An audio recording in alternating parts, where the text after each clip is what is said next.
Greetings. Today I have a presentation for you on how to track health savings account performance.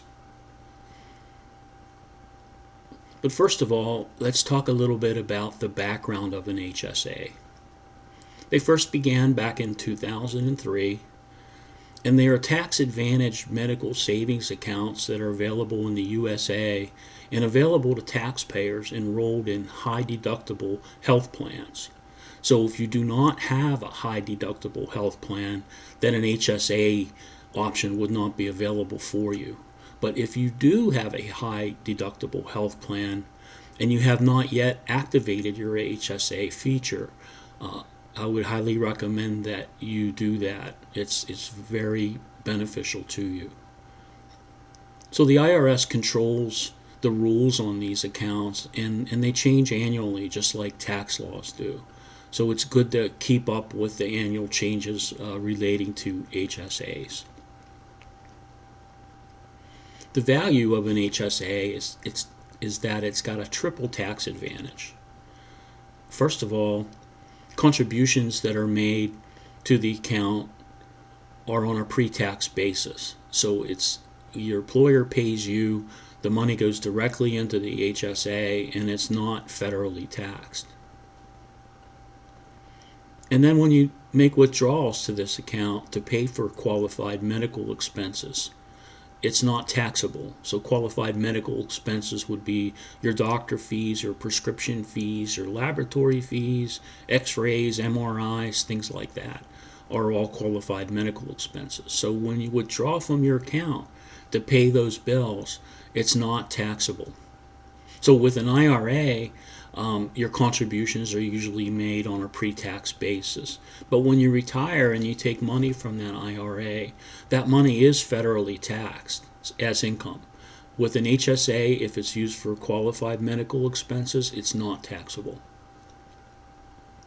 And then the third thing here is that these HSA grow in value through the years. And you could take that, instead of that money sitting there and just accruing some small interest rate, a lot of these companies allow you to invest it in things like mutual funds. So you could take that cash and invest it in mutual funds with this account, and it grows through the years just like an IRA. And when you withdraw for qualified medical expenses, that growth is not taxable of that money through the years. It's a nice benefit to have. With your high deductible healthcare plan, that bill is certainly going to arrive, and it's nice to have that money just sitting there, waiting to pay the bill. It won't interfere with your normal monthly expenses. I do have to caution you, though, that when that bill comes, make sure that it did go to your insurance company first, for two reasons. The first reason is that your medical insurance company has negotiated amounts for the fees that they could charge you for health care services. So if it does not go to the insurance company first, you may be getting charged the full fee when it should be significantly discounted as part of your health care plan. The next thing is that the money that you pay would be applied towards your high deductible health care plan. So if you pay the bill directly from your medical provider and it hasn't been sent to the insurance company, you're not going to get the discounted charges that apply, and also the money that you do pay would not be applied towards your high deductible. So make sure that bill goes to the insurance company first. And as of this time, these HSA benefits do not expire, and they carry over into your retirement. And then the HSA account also has beneficiaries that can be assigned, and it's similar to an IRA. And if you have multiple beneficiaries, you could designate the percentage that could be paid to each person upon your death.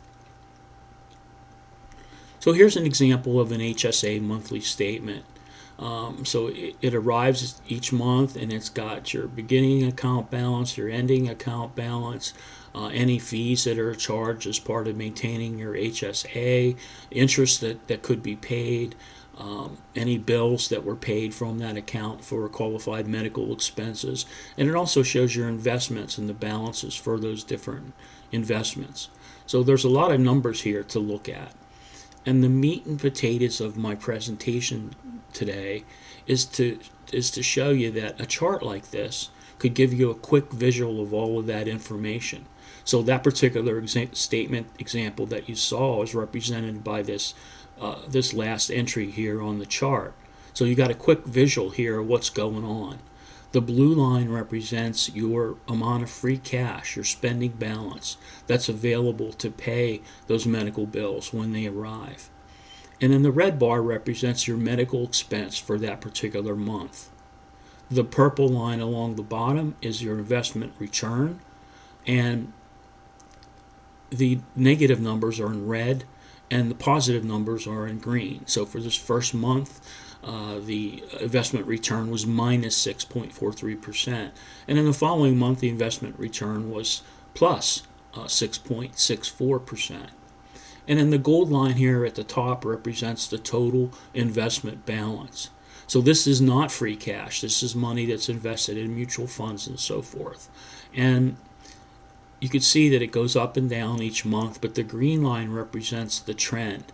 And you can see the trend is going up, and that's the direction that you want to show here. These blue lines, you want to typically keep them between $1,000 and $2,000.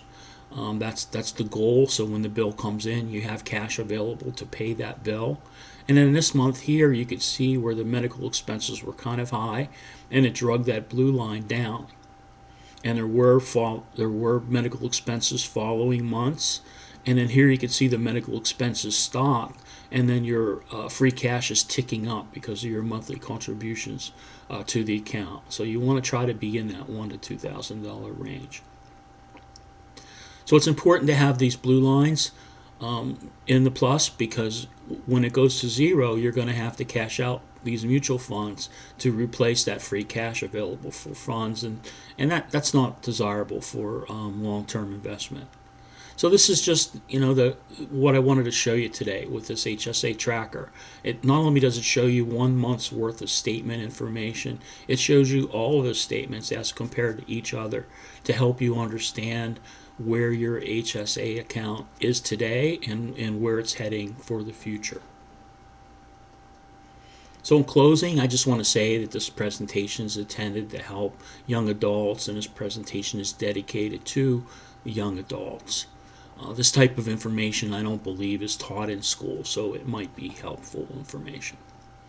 The presentation does not provide financial or investment advice. This is purely for entertainment purposes only. And finally, I just want to say that I hope you all enjoyed it and wish the best of luck to you. Thank you.